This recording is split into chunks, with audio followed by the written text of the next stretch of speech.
Up United!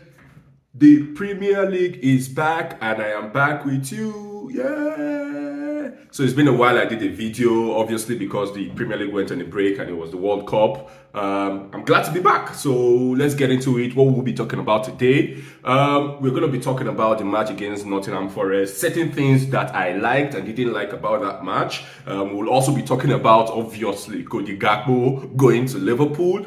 And the fact that Man United need to get a striker. A lot has happened since the last time I did a video, and now, obviously, Ronaldo did that video and then he was fired. I have my opinions about that, but I don't think this is the right time to go into it. It's gone. We are moving forward as a club and as a team. So let's get into today's show.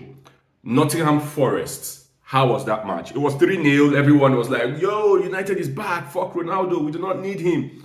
But hold your horses. It's Nottingham Forest. They are like second to last on the league table. So we were expected to beat them. If we cannot beat Nottingham Forest, then we don't say Wahala Day. But what stood out for most people in that match was Casemiro's performance. Is there any more ways we can praise Casemiro?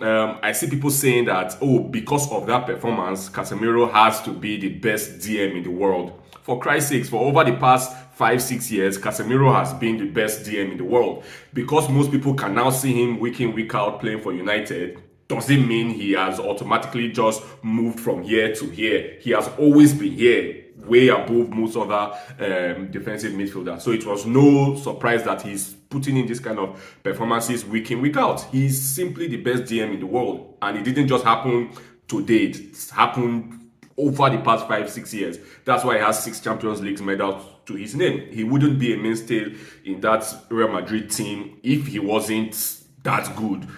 Forget Partey, will be Partey. Forget Rodri. Those guys are still learning work where Casemiro did. But one thing I also want to talk about from that match is Anthony.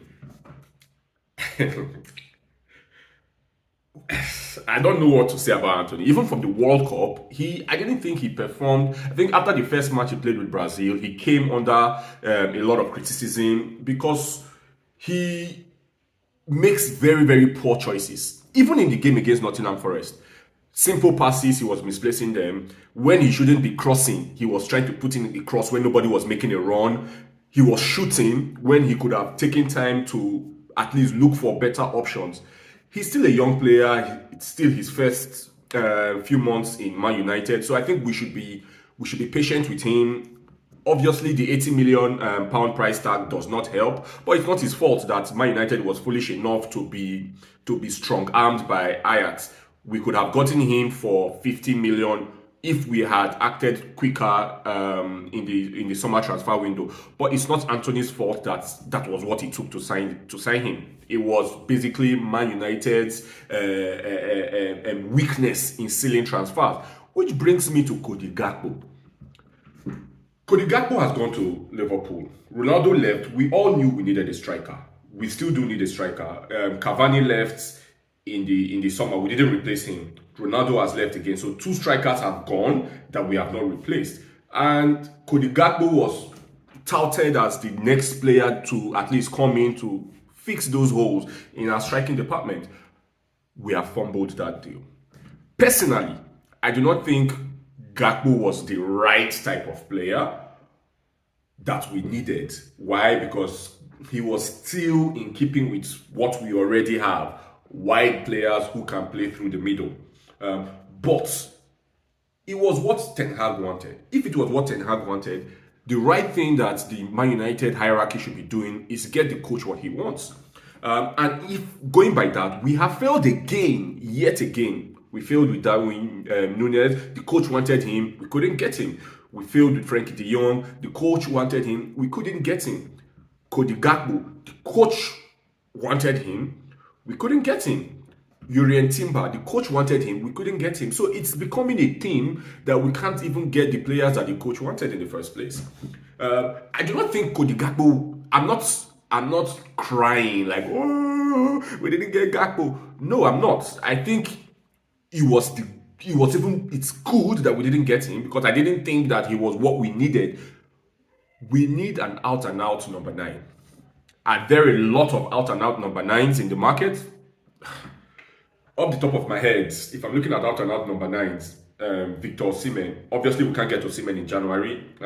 Jonathan David is the French league. Is he going to come and set the EPL ablaze? Will he even be able to bench a fully fit Anthony Martial?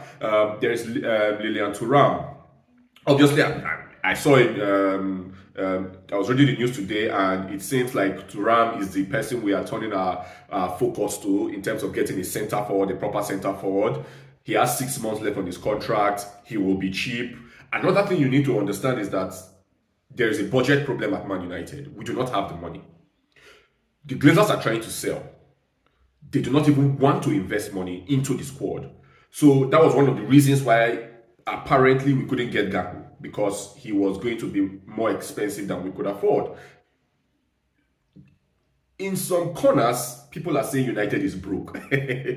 I'm happy because as a business owner, I know that you become extremely creative when there is no money. So if United is truly broke, I think it's time for us to get really creative. Come on, we are paying people in the scouting department. What exactly is their job? They should go to Brazil, go to Argentina, go to Portugal, go to Germany, go to France. Scout up and coming young talented strikers. Ragnick did that, and he suggested Julian Alvarez. He suggested Enzo Fernandez. These players, we would have gotten the two of them for less than 50 million if we had followed what Ralph Ragnick said. But no, the boards and the scouting department were not willing to do what Ralph wanted. And now we are saying that Man United is front runners for Enzo Fernandez. Enzo Fernandez has a release clause of £105 million. If we cannot afford Cody Gakpo for £37 million, is it Enzo Fernandez at £105 million we can afford? Let's stop kidding ourselves. I don't even think we will sign him because United is broke if we believe what we are hearing from certain sources. But we do need a striker. Otherwise, top four will just seem... Liverpool has strengthened with Gakpo. Remember, by February, Diaz will come back. Jota will come back. They would have a powerful front six. Chelsea are recruiting this. They just signed David Fofana. Obviously, this guy is injured. Their centre forward is injured, but he will come back, and then they will be stronger. Okay, Tottenham hasn't recruited, but Arsenal is looking at Mudryk. So you can see that the teams in and around us are looking to improve. Newcastle is on a roll. I don't even think whether Newcastle don't seem like they are stopping anytime soon. If you look at their last 6 matches, the teams that they played and the way they've won those matches by playing exciting football. If you were a betting man, I'm sure you would not bet against Newcastle making top four. So where does that leave United? So Arsenal and Man City already, I feel, are the top two.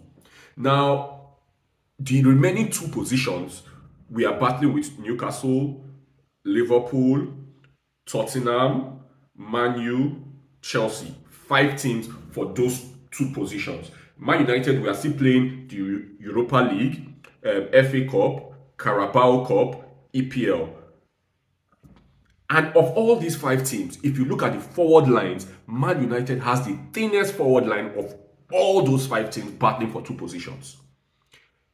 Are we going to be able to beat out these other guys to top 4 if we do not recruit smartly in January? Well, I do not think so.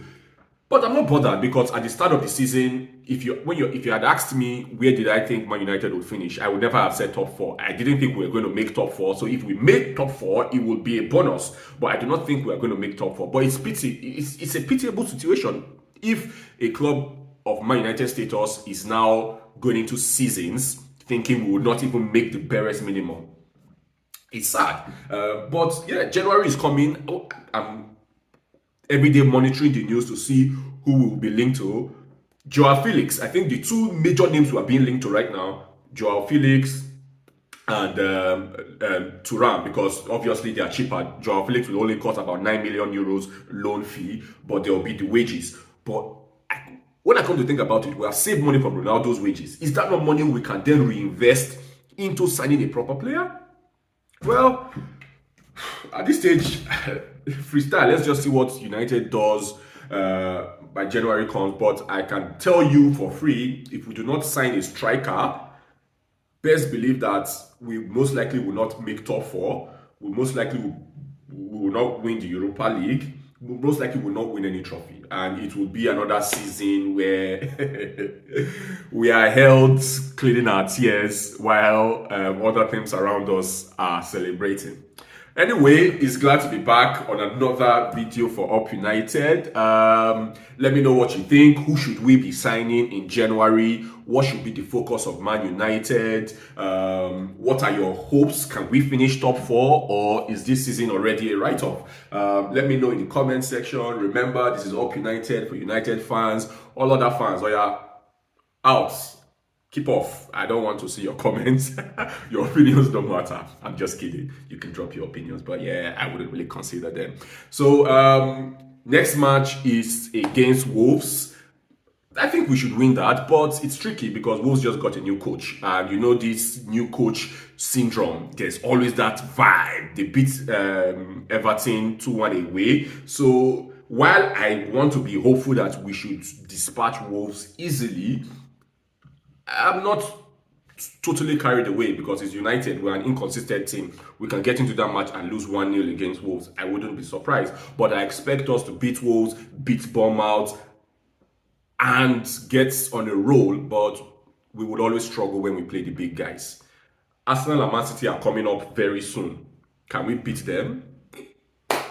Who knows? So till another time, when you see me on another video, it is Up United.